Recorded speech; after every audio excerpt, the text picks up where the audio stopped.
Greetings and welcome to another episode of Two Bald Guys. My name is Eric Giordano and I am the Executive Director at the Wisconsin Institute for Public Policy and Service, also known as WIPS. And I am pleased to be joined by my co-host and fellow bald guy, Dave Anderson. Thank you, Eric. Yes, my name is Dave Anderson and I'm a Senior Policy Fellow at WIPS. Today we're going to be hosting 4 special guests who are working diligently to help ensure that some of our most vulnerable and marginalized populations are receiving the COVID vaccine. So I think it's going to be a really interesting show. For those who may not be familiar with WIPS, we're a unit of the University of Wisconsin system, founded in 2007, with a mission to educate and engage citizens, develop future leaders, provide research-driven solutions, and bring the resources of the university to address community-identified needs. Thanks, Dave. And I just want to mention that my wife and I just celebrated our 32nd wedding anniversary yesterday. So in that spirit, I wanted to remind you that if it weren't for marriage, you and I might have gone through life thinking we had no faults at all. And that reminds me is something that Henny Youngman said. I don't know if anybody, our audience even knows who Henny Youngman is, an American comedian. As he put it, the secret of a happy marriage remains a secret. Well, that's really interesting, Eric, and congratulations, by the way, on your anniversary. You know, it reminds me of the time I overheard my wife talking with one of our neighbors, and our neighbor was lamenting that her husband was going bald. And my wife said to her, you know, having a bald husband isn't all that bad. First, he never uses my shampoo. Second, my hairbrush is always exactly where I leave it because he never needs it. Third, he's easy to spot in a crowd. Fourth, he saves a ton of money in the family budget on haircuts.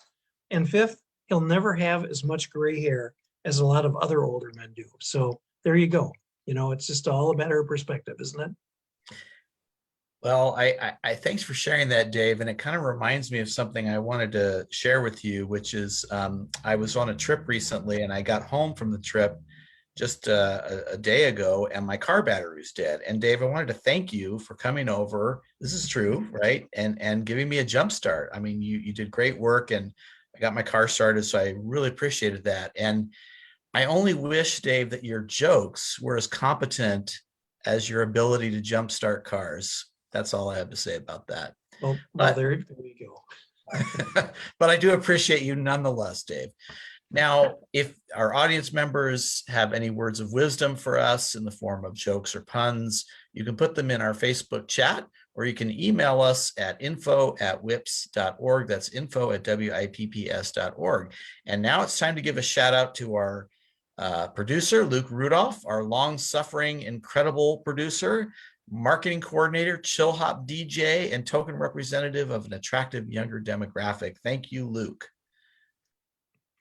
Yeah, we really appreciate everything, Luke, that you do behind the scenes to make this show the success that it's been. And we appreciate all your efforts. But now I think it's time to get right to today's topic, how Wisconsin is vaccinating underserved and marginalized populations with our 4 incredible guests. And I'd like to introduce Mang Xiong, the Hmong Community Coordinator for the Hmong and Hispanic Communications Network, otherwise known as H2N. I'd like to now introduce Mariana Savela, Hispanic Community Coordinator for the H2N program.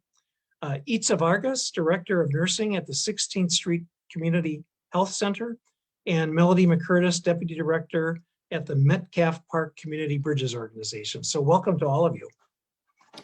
Yes, welcome everyone. We really appreciate you being here. And we're going to jump right in and sort of a little bit of continuation of the introductions. I'm wondering if each of you in turn could just tell us a little bit about yourself and the organizations you represent. I'm just going to go in order that I see you. So Mang, would you mind going first? Sure, no problem. Hi, everybody. I'm Mang Xiong, and I currently work for the Hmong Wisconsin Chamber of Commerce as a regional business development coordinator. I'm really blessed that I have a great team there. We really focus on business and economic development, and we know that that's directly tied to a lot of things that are happening at the grassroots level, right? And so through my work with the Chamber, and of course with the amazing leadership of Dr. Corey Norbaum at WIPS, I am now one of the Hmong coordinators for the H2N project, which is hosted and by WIPS as well. So really WIPS has a huge place in my heart, and so does Dr. Corey Norbaum for all of the amazing work that she does. So happy to be here. And just really quickly, your work is based in central Wisconsin, correct? Yes, correct. I'm here in central Wisconsin. And again, I'm so blessed. I feel like we have a great pool of talent here that's just not, we're not tapping into. So I'm really happy to represent central Wisconsin today. Okay, thanks. Mariana? Yes. Hi, everyone. My name is Mariana Savela, and I am a Hispanic outreach coordinator with WIPS, working with Mang and other colleagues, along with Dr. Norborn. She's the one leading us, and she's the one who invited me to be part of this project since September last year. And I've been loving it. I love what I am doing. I love helping people and outreaching to everyone and coordinating activities. It's been a blessing to be part of this team. Thank you. And Itza? Hi, I am Itza Vargas, Director of Nursing at the 16th Street Community Health Centers. I have been with the organization for a total of 15 years, a little 3-year break in between, but had to come back home. We are in the south side of Milwaukee. We're an FQHC that has been here for over 50 years. We served about 43,000 patients last year. And we continue to grow and are just proud of the work that we're doing here in the community and serving those who need us. Happy to be here. Thank you so much. And what's your area of geography that you serve, if you don't mind my asking? Not at all. We are in the south side of Milwaukee. About 61% of our total population, they live at 100% of the poverty line and below. I think we have the largest uninsured population in the state. Of course, 80% of our patients are Hispanic, and it's where we are. So, yeah. Great, thank you. I kind of jumped the gun on your question, Dave, but let's go to Melody. Hi, everyone. So I am Melody McCurtis with Metcalfe Park Community Bridges, and we serve the Metcalfe Park community. I grew up in Metcalfe Park. Metcalfe Park is 98% Black community right here on the north side of Milwaukee. So it's in the center of the city. Great, thank you so much. So you and your organizations work with folks who are sometimes referred to as underserved or marginalized. I think I even mentioned that when I did my introduction earlier. Tell us a little bit about the people that you serve, who they are, and where they live. And maybe we can go in the same order. We'll start with Mang. Yeah, sure. So our project started here in Wausau, but it has quickly grown into our neighboring counties. So we serve Marathon County, Wood, Portage as well for the Hmong liaisons. We serve anybody who lives in the Hmong community, just because we know that there's a lot of barriers that come with healthcare. And then, you put COVID on top of that and they're even greater. And so that's who we serve here. Great. Mariana? As a Hispanic coordinator, we are serving the Latino Hispanic community in central Wisconsin. We are focusing Marathon County and surrounding areas. We are working with farms and people from like dairy farms, ginseng farm, all kind of like farming people, and people who is like even in other areas like Marshall, they are not part of the surrounding areas, but I mean, we just try to access as many Hispanic, Latino that we can. Itza?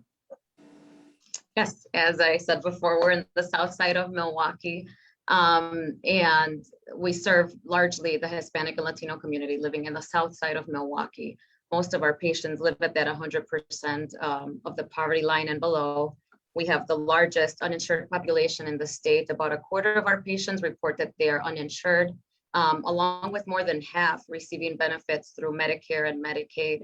The zip codes 53204 and 53215, I'm sorry, in fact, where most of our patients live, have the highest concentration of Medicaid members and uninsured individuals in all of Milwaukee County. Great. Melody? Yeah, so we serve the 53210 population, primarily Black folks, but we do have a growing Hmong and Spanish speaking population as well.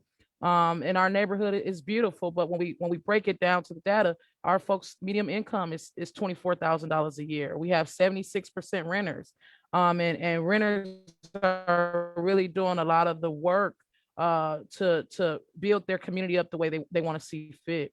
So that's really the demographics of our neighborhood. So how is it that each of you became involved, or your organizations became involved in vaccination efforts for the communities you serve? How did that all come about? I'll just open it up to anybody who wants to answer. I would like to start with that. So last year, when the pandemic hit, I lost my job due to COVID. I used to work, I am an accountant, and I used to work in the finance department for a company. And when I lost my job, I was looking and searching for a job. Then I happened to meet Dr. Corey Norborn, and she knew about my curriculum and everything. And also I do have experience working with Latino communities like 7 years ago for Hispanic outreach efforts in the Merrill area. So she knew about that, and she invited me, and I have been here ever since. And I'm really liking this job. It's very different from my world of numbers, and finance and forecasting. But I do feel like my work, it has an impact, because in this area where we are, different from bigger cities, there are not many people who are bilingual and can help other people as well, So you have to have not just the need or the want to help someone, but you need to have the traits that it takes to help someone, to outreach to them, to help them to find resources, and to advocate for them. So that's how I came here. I can go next. So again, I've always been really involved in community work. I'm actually from Milwaukee, and so I grew up in the nonprofit world, and so it really came full circle for me when I got my position here at the Hmong Chamber. Again, Dr. Corey Norborn is such an intentional champion, and I've done many projects with her in the past, and so she had pulled a group of us together I think it was last April. So we've been in this project for about a year now, and it has just really snowballed into something much bigger than ourselves. And I feel like when we do this type of work, even though it's specific to COVID-19 and to vaccinations in general, we see that there are even there are more gaps within our systems. And so it's really just about being open to learning, recognizing these gaps, and also listening to the folks that we're working with, right? That's a huge part of it. And again, I feel like the more we talk to partners and the more we talk to the community, the more work we see that needs to be done in our communities. And I know that everyone on this panel definitely feels that way. But again, I'm just blessed to know all the great people that are here in Central Wisconsin. And Dr. Corey Norborn pulled me in. So been in for a year and going strong. And I just feel really grateful to be a part of this work, because we know that these things have existed for a long time, but that now it's compounded with this pandemic. And so, we're hoping that we can have more partners come on board and really help to serve our communities. So. And I can jump in next. For me, we work from a community directive. So in 2011, our community said that health, intergenerational wealth, civic engagement, connectedness and cultural vibrancy, and safety were their priorities. And that's way before a pandemic, right? So in March, when the pandemic hit, we do what we always do. We ask the community, what's going on at the ground? Our folks wasn't getting any information about this virus at all, because everything was online. And we asked our folks, even us being a relational organization, doing things face to face, we had like 200 likes on Facebook last year. We weren't online. And they said door to door, phone and text is still the way to reach them. But we even had to create that information to get out to them in a way that they could not only get that information, but it's in their language. They understand you're talking to them and not just saying, you almost scaring them. There was a lot of digital stuff coming out of there, and it wasn't in the community language. So, people always ask me what it is that you do, and my job is to outmaneuver oppressive systems, right? And we know that, health and health access, specifically for folks of color, has never been valuing our people in a real way. So that's why we are a part of ensuring not only that our folks have the information to make the decision to get it or not, but also the access. So we've had to really talk to folks about, our folks are not in those groups of how they're sectioned out to get the vaccine. They work, but they don't work those kind of jobs. So even the categories was not valuing our people in a real way to get them vaccinated. It is a real thing. Our community is scared of this vaccination. I was scared too. I still got vaccinated. But they were even more crushed that nobody was even trying to come and talk to them about this virus or providing the vaccination to them. And that's when we see the gaps, we have to be the glue to make it happen. So it's our duty to do this. And that's what we're up to.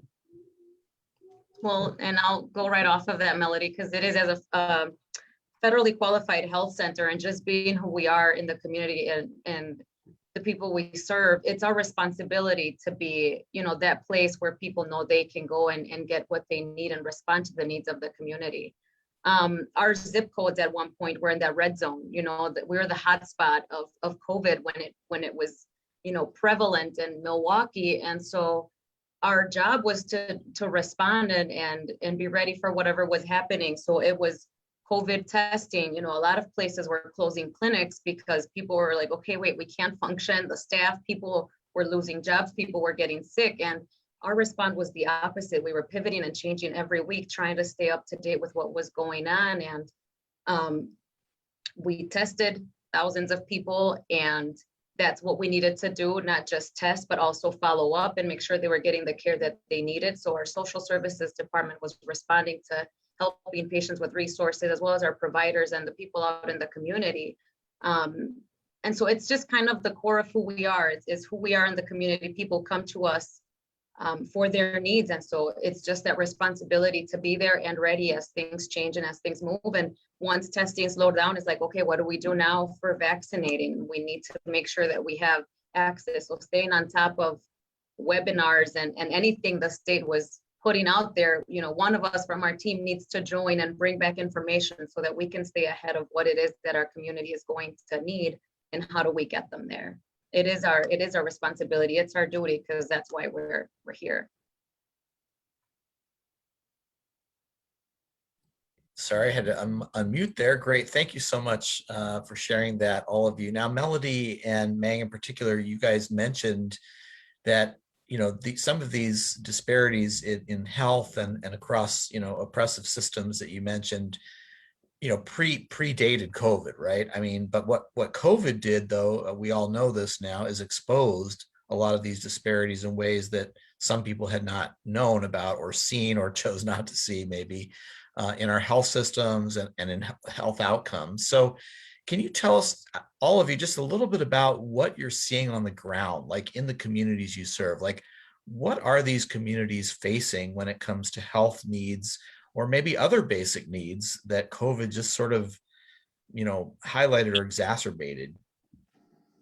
Yeah, I can jump in here. So, I can really highlight a really strong example. I remember in 2018 when Ascension, bought St. Joseph's, and they came in and said they were going to close that hospital, right? The only hospital on the north side. And now thinking to 2021, if that would have happened, we would have been so far gone. I'm also seeing the process to access a vaccine is just so cumbersome, at the different Walgreens, at some of these agencies. Before it was opened all the way up, people were getting turned away. And if folks don't even know that they can advocate and that they do qualify, they're not going to go back to that place. They're getting a lot of misinformation, right? Social media is the place to get this misinformation. So, our job is really to not only provide these things, but also do the education and that relationship building. It's people that I talk to that will be like, I'm not getting a vaccine. And we'll have 2 conversations a couple weeks apart. And then when I follow back up with that person will be like, oh yeah, I'm just going to do it. All my family members got it and they're getting on me about it. So, we're seeing it's not an easy job to do this because we're combating all of these different things, right? And then for me, within the Black community, we're combating our history, right? Things have been done to our folks, right? When it comes to them being almost like guinea pigs, right? So even trying to combat all of that as well, and that's what we're seeing. And one of the things that I'm grateful for, all of the fighting that we had to do, all the partnering that we had to do to be able to bring the vaccine to a clinic, a community clinic that they can walk to, that they didn't have to come and bring all of this excessive information, that they saw people that looked like them, that they were loved when they got in there. And when they went home, they got to take resources and information about rent support and etc. So really just being at one-stop shop and meeting folks where they are, that's really the netting to this. Cool. From that, Melody, because it's the same, it just echoes, I think, with what we're all doing. Our community is filled with hardworking, resilient people who face barriers already, right? Prior to the pandemic, already face these barriers that can be hard to overcome. And the pandemic magnified many of those challenges that they already face, housing, food instability, job loss, and the income disruption that comes from that. So if anything, with the pandemic, those things were just 10 times bigger, more issues were coming up. And I think of one specific story where the man of the house, he was the breadwinner, the mom's at home raising the kids, as is a typical, family in the Hispanic community, the old schoolers, I should say. But he was the breadwinner, right? Mom's at home and she gets diagnosed with cancer. So now they're dealing with her health issues. The pandemic hits, he has COVID, and now he passed away. And so you have a mom she didn't work. Where do we go from there? And that's where I say, like, our social workers and the different people in the organization were just stepping it up. Yes, our social workers were working from home, but I can tell you that they were the ones out and about in the community, driving back and forth to make sure that people were getting what they needed and the necessities, and picking it up from one place for, like, this lady who couldn't drive, didn't have anybody to drive her. Our social workers were the ones going to pick up items and bringing them to the house and making connections with the providers and the healthcare workers so that they could do something for them. And this is just one story that I can think of, but just like that one, there were many. So if anything, I think it has just kind of thrown in our face, these are day-to-day things that you're just seeing now bigger than you've been seeing. I would like to comment on that too. It's a mention of housing and transportation. We also see language barriers as well. And housing is very important.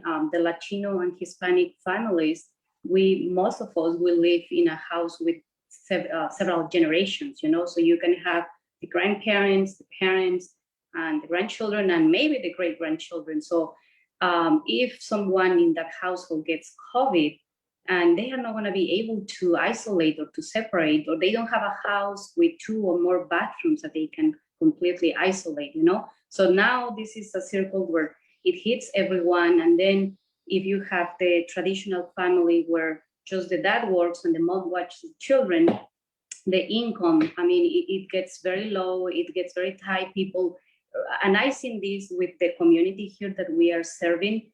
They have the COVID and they still go and work. Why? Because they are the support of the household. They need to work, they need an income. So, and then this virus continues spreading, not just in their household, but at workplace, in the community.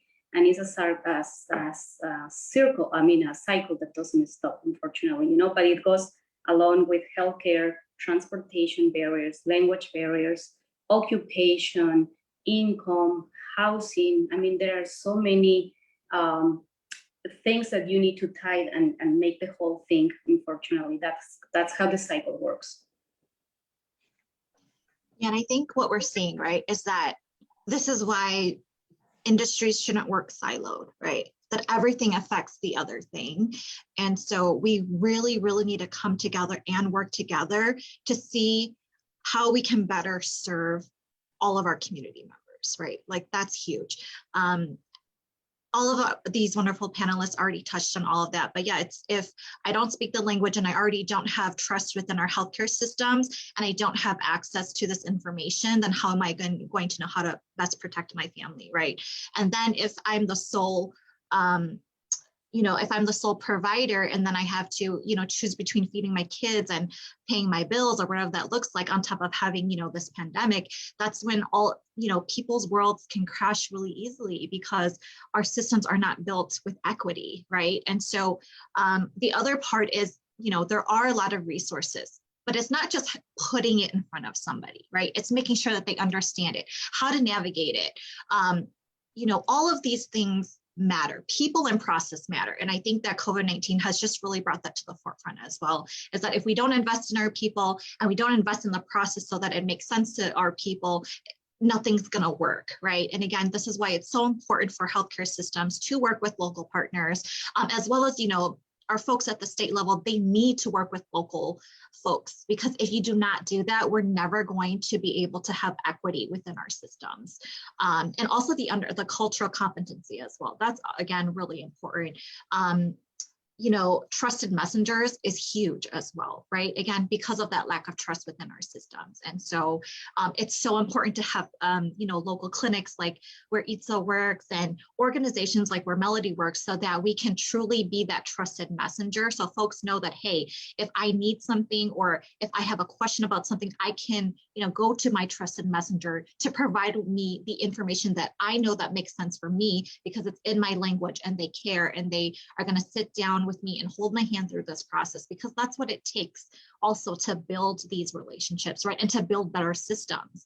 And so, sorry, that's my little get off my soapbox now, but I just feel like we don't talk about that enough. And again, we could talk about equality, but right now it's about equity. It has to come down to equity, because again, just because you throw something in front of somebody doesn't mean that they're going to understand it and that they're going to know how to navigate it. We have to teach folks, we have to be intentional, and we have to make sure that it's in the language that they speak as well. That is huge in everything that we do. And also that, we have organizations that also represent the populations that we are serving. That again is not just, to do a check mark and say, okay, I hired somebody. But if you hired, let's say, a Hmong person who doesn't speak Hmong, that just doesn't make any sense. You know what I mean? You need to have these bilingual people in these roles to also elevate your own organization.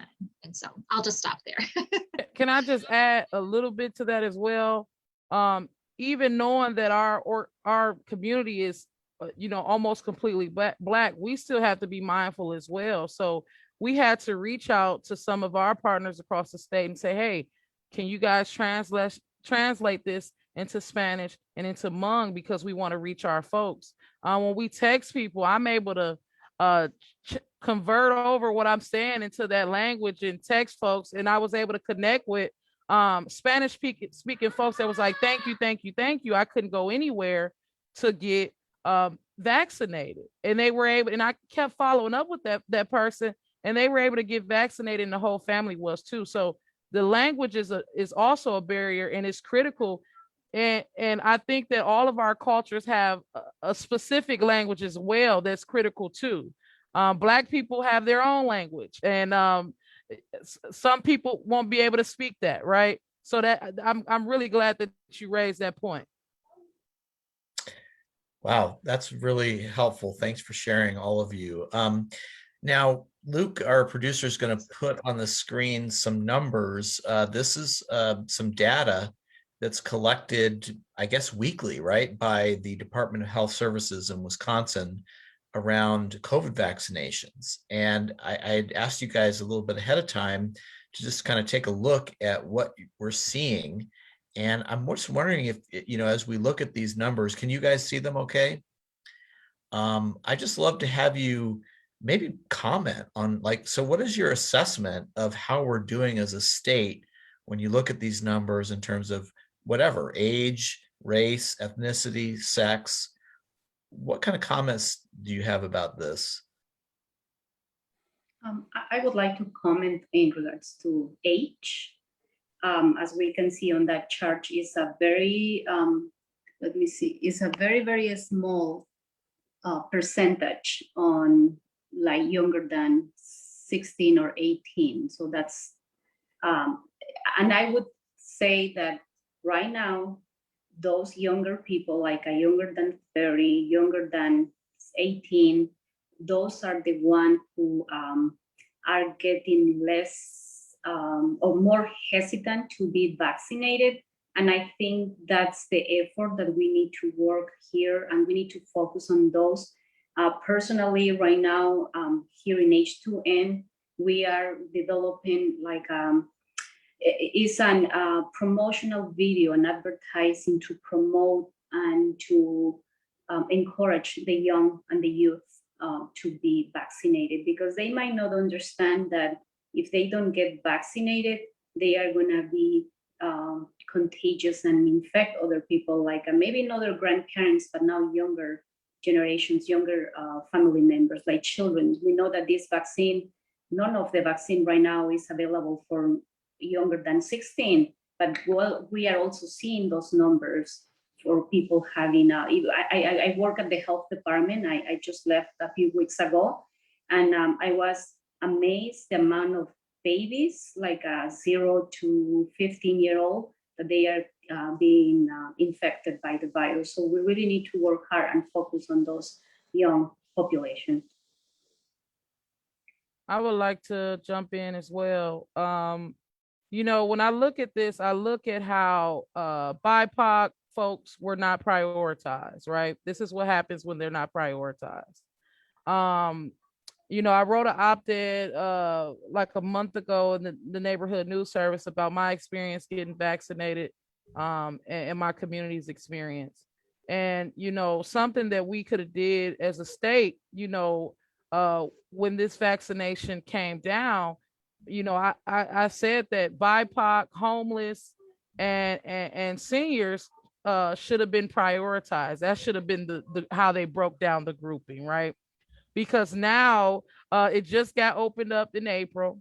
Our numbers are not reflective of where we need to be, right? And it's a lot of reasons why. I also believe, I'm sorry, I got kids here and they're just wilding out because they know I'm on a session. They don't care. But we need to do better as a state moving forward, because we know that this data is going to look like this. This is not surprising to somebody like me, knowing all of the challenges that my community has had to go through with this vaccine rollout. And I think that, our officials need to really look closely to this day to day, and, moving forward, what can you be doing differently so that, we can see equity and value with the distribution of this vaccination? Because now we got folks even more hesitant with what happened with the Johnson & Johnson. And I remember for our clinic, we had to tell them, no, we don't want Johnson & Johnson. Our community doesn't want it. They're not going to get it. That's a whole nother barrier of trying to talk them into getting that. And we were able to just get Pfizer. And thank God, because, what happened really scared some folks, and folks would have been like, y'all had me come in and get this Johnson & Johnson, and this is what happened. So I don't see value in this picture. And I really see no equity in this for folks of color. Well, let's say Wisconsin, if you're watching the news, we have been recognized, right, as a leader in vaccinations. Wisconsin has been doing a good job with getting those shots in the arms, that progress is not being realized equally among the Hispanic community. You know, we trailed the overall percentage of Wisconsin residents. Statewide, 42.8% of residents have gotten it, 25.2% of Hispanic residents have received it. And so it's reflective, I think, of what we're seeing among our patients, even the age differences. And obviously the 16 and 17-year-olds, just as of a little bit ago, a couple weeks back, were able to start getting the vaccine. And so we're working towards that. We've started scheduling, you know, our response to that is I've started created some vaccine clinics for adolescents on Saturday morning. So it's only 16 and 17-year-olds come in and get your Pfizer vaccine so that we know that they're coming and getting it because they need it. We need to increase those numbers as schools start to open up their doors again for in-person. We need to make sure that they get vaccinated. And so there's still work to do as a state. Yeah, and I definitely echo all of my fellow panelists' thoughts and concerns. What didn't make sense for me was that folks wanted to open schools right away, but then teachers weren't, they weren't categorized as frontline workers. And then also, you know, our children weren't prioritized either. And so I think that we have to do, again, like what Itza said, you know, even though we've been recognized nationally, I think we need to better align what our goals are at a state level and have more influence on that, or again, listen to communities, right? Got to work with our communities, especially our people of color and our people of color, you know, in professional roles. And so that we can really listen to what is needed in our communities. Because if, you know, again, if we want to say we're going to put all these children and teachers back in schools, well, then they need to get vaccinated first, right? It doesn't kind of make sense that they're last if you're wanting them to go to school full time in person. To me, that just was completely disaligned. And so again, I want us to do a better job of prioritizing, and again, just making sure that our goals are aligning with also what is, you know, best for our communities. But of course, you know, our elderly folks, of course, they should be prioritized. But again, we got to just do a better job of finding that balance and that middle ground of what, you know, our communities are saying, and then kind of what they're saying at the federal and at the state level. So I would love to see all of that be aligned a lot better coming in the future. And, you know, it's April 30th today, you guys. I can't believe it. You know, this year it's just flying by. We're going to be through the first quarter. And, you know, I'm saying COVID's not going anywhere. So we got to be more strategic. We got to work better together. We got to listen to each other even more. And again, we got to really strategize with our local communities and people of color. And again, just make sure that we're prioritizing the right way, and so that everyone can be safe and happy. And again, that there's equity in everything that we do. Well, and if I can add to that with the teachers, I know, you know, like the eligibility and all that stuff, everybody looks at it differently. And yes, on some cases, we agree that some people should have gone first, or certain zip codes, right? But I will say with the teachers, some schools were partnered with different organizations so that their teachers and their staff could go get vaccinated. We have some school-based clinics, and several of them we partner with, whether they were our patients or not, getting them registered and vaccinated. And we had clinics just set aside for those educators who wanted to get the vaccine. So I think it's just finding that partnership and saying, okay, how do we serve? What else do we do for the community? And so in that area, I don't know that this happened statewide. I know it happened here in Milwaukee. And so do we start making sure that that's happening, you know, throughout Wisconsin, with educators being partnered and make sure that they get their vaccines prior to having all these little ones back in their buildings. You know, the four of you have done a great job responding to elements of my next two questions, but I'm going to ask kind of a variation of those questions anyway, because I think these are really important points. You've all talked about barriers, right, and some of the significant barriers that have existed in this process. So let me just throw it on the table. Are there some barriers, as the first part of my question, are there some barriers that you haven't had a chance to talk about that you think have existed that have prevented people from getting vaccinations? And then the second part, you've talked about this already too a little bit. Are there some things that we could be doing differently in Wisconsin from a policy perspective, or even as a practical matter, things that we could be doing better to improve outcomes. So kind of a two-part question. You've talked about some of this already, but are there some things that you haven't addressed yet that relate to both of those? I'll throw it open to whoever would like to respond. I can go first. So transportation is a big barrier here in Wausau for us. We're really lucky to have really good partners here. So the H2N project is partnering with Bridge Clinic and also the ADRC to see how we can streamline some of our services. And again, that's really what it takes. It's going to take creative partnerships, and everyone's kind of like applying for their own funding, but if we're getting all this funding in our area, right, how do we leverage that for everyone, right? So again, that we're not so siloed. I think that we need to really also be more open as to how we can reach people where they're at. Again, that's a huge takeaway that I want people to know, that it's really important, especially during this unprecedented time. We have to go to where the people are. If we don't do that, we're not going to reach the folks. And again, it's going to take just continued open-mindedness, and also sharing best practices with other partners so that we can all do the same or similar things to really make sure that we can get through this difficult time. And I'm so sorry, my phone is ringing, so I will stop. I would like to comment on following on Mang's comments. So aside for transportation, like I said from the get-go, language barrier is a huge thing, and especially in this area here, like I said, there are not many people who are bilingual in Spanish that can help others, or most of the people also work in farms and factories, and that is a big factor why the people is not being able to access to the vaccine as well. So people who work in factories, for example, and I saw this just a week ago. I was part of the vaccination clinic for Marathon County Health Department, and they reach out to Abbotsford. This is a place where there is like 85% of the people living in Abbotsford are Latinos. So they were expecting a big turnaround. It did not happen. Why? Because people work in factories or farms. They are not able to come to the site and get the vaccine.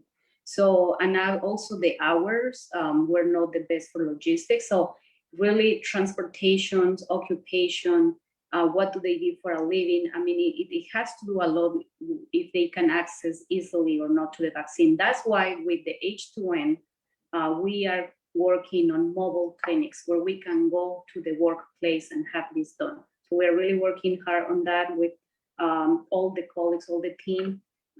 We are having our first vaccination clinic in a farm next week. Actually, we have two. One is a dairy farm, the other one is a ginseng farm. And the following week, on the week of May 10th, we have another vaccination clinic. We are actually partnership with the Wisconsin National Guard. We are partnership with Trix, Walgreens, and other vaccinators that we can have access to. So, but the main thing here is if the people cannot come to us because of transportation or language, then we partnering with other people, we can go and help them out too in this area here. And then you were saying about the other question about like what could be done differently from a policy perspective. Something that I have learned through these months working is that I really truly believe that medical institutions, they should institutionalize like community health workers, people that can go, and I know Melody mentioned this, like going door to door, being in your own language, communicate with people, gain the trust, and help those underserved populations. I think that part of that, definitely the language barrier, right? Making sure that there's a lot of misinformation out there. There's hesitancy, and it's our responsibility to make sure that we meet people where they are with the information that they need. But not just the language barrier portion. If we're going to provide information to them in their language, it's got to be at a literacy level that they can comprehend, right? Because you can give me a textbook in Spanish, and if I don't understand what I'm reading, it might as well be in a different language. So just understanding, like Mariana, Melody, and Mang have said, it's getting to know the community you're serving, and how do we meet them where they are. We, as an organization, there's different ways to get out there to people. So like we host Facebook Lives twice a month with one of our family practice doctors. It's called Pregunte al Doctor, Ask the Doctor. And whatever questions you might have, just let's talk about it. Let's put it out there, and the sessions are there. But if you can't come to the clinic for your visit and you just have some questions, then meet us here and we will talk about whatever it is that you need. It's just understanding that it's not just handing out. You know, you can give somebody a pamphlet and a handout and send them home, but if they don't understand what it is that you need for them to do, or what it is that they need to do to get better, or to get the resources that they need, then we're doing nothing, right? So it's meeting them where they are. And I think it's hard to say as a state policy wide, like what can we do? Because there's so much that needs to be done. But I think individually and each organization and anybody out there with a leadership position in the community needs to take ownership of how is it that I'm being seen, and how do I use that platform then to put that information out there. I definitely agree with what everyone said. Definitely really got to do the work that we're up to, and it's heavy. It's a lot. So definitely staying connected to the community, meeting them where they're at, you know, speaking their language, right? Really breaking down this heavy information in a way where they understand and they feel confident in asking those questions as well. Doing, you know, real outreach and engagement, not just coming one time. You keep coming back. And you call folks, you text folks, you go door to door, you pop up, you have that conversation. And also, you know, reaching out to other folks that are doing similar work in different areas of your state. So I'm a part of the Just Recovery Advisory Committee, statewide folks coming together to figure out, you know, how can we serve our communities around COVID, around this vaccine, as a statewide strategy. I'm a part of another committee that's doing the same thing when it pertains specifically Black folks around COVID-19 and the vaccine. So really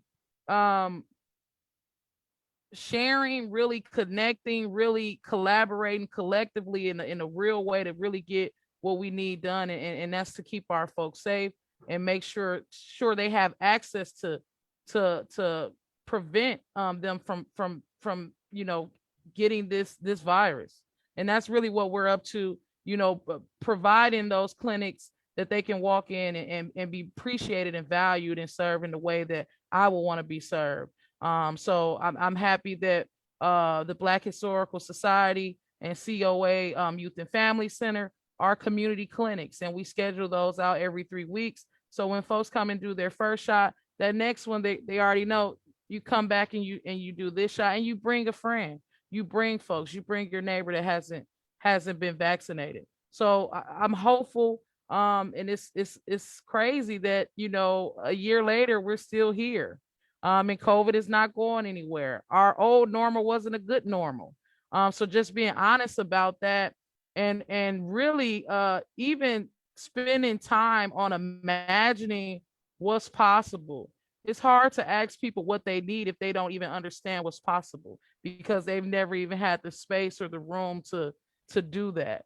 And I think that we're in a moment in a time right now where we can really get some dope things done that really reflect all the folks that live in the state of Wisconsin. Eric, just a couple of follow-up comments before I throw it back to you. First of all, I'm kind of struck by the fact, and I don't even think we thought about this when we set up today's program, but you know, a couple of you are working predominantly in an urban area, right? The state's largest urban area, and a couple of you are working predominantly in a rural area. And I'm really struck by, of course, the differences in delivering services in both those areas, but both of those kinds of areas. But I'm also struck by the commonalities in terms of the barriers and the kinds of things that you're grappling with. Secondly, I noticed that Luke, we have a comment from one of our viewers that you might want to share. So I'm going to turn it over to Luke real quick, and then we'll go back to Eric for a question. Yeah, they just wanted to say thank you for having this conversation. We are grateful to have all of you leading various efforts to help address healthy equity on our central Wisconsin region and all of Wisconsin. Great. Thanks, Luke. Appreciate that. Eric, back to you. Well, actually, you know, the problem is I've got about 100 different questions now. So are you free for the next 3 hours? Joking, obviously. No, I'm sad to say that we're really out of time, and yet I feel like we barely scratched the surface, and there's a lot more to discuss. What I really think we need another show on is partly about recovery. Okay, so we're all focused on the vaccines, obviously, so we can get herd immunity and people can get back to a good normal as opposed to a bad old normal. Melody, I appreciated that comment. But man, there's a lot of recovery emotionally, economically, and so forth. And I think we need to have a show on that, Dave. I really do. But I really want to thank all of you, and I just want to acknowledge the great work that you're doing. Mang Xiong, Hmong Community Coordinator for the Hmong and Hispanic Communication Network, Mariana Savela, Hispanic Community Coordinator for the Hmong and Hispanic Communication Network, Itza Vargas, Director of Nursing, 16th Street Community Health Centers, and Melody McCurtis, Deputy Director of the Metcalfe Park Community Bridges. Thank you so much, all of you, for being here today, for taking the time to share with us your passion for helping underserved populations in Wisconsin. And frankly, I hope sort of our more, people like me, the white populations in our state, can actually understand that the work you're doing is contributing to the health of all of us here in Wisconsin. So thank you for your service. Our apologies to Dwayne "The Rock" Johnson for running out of time for his usual visit, but I'm sure we'll have him on later next week. And I'll turn it back over to you, Dave.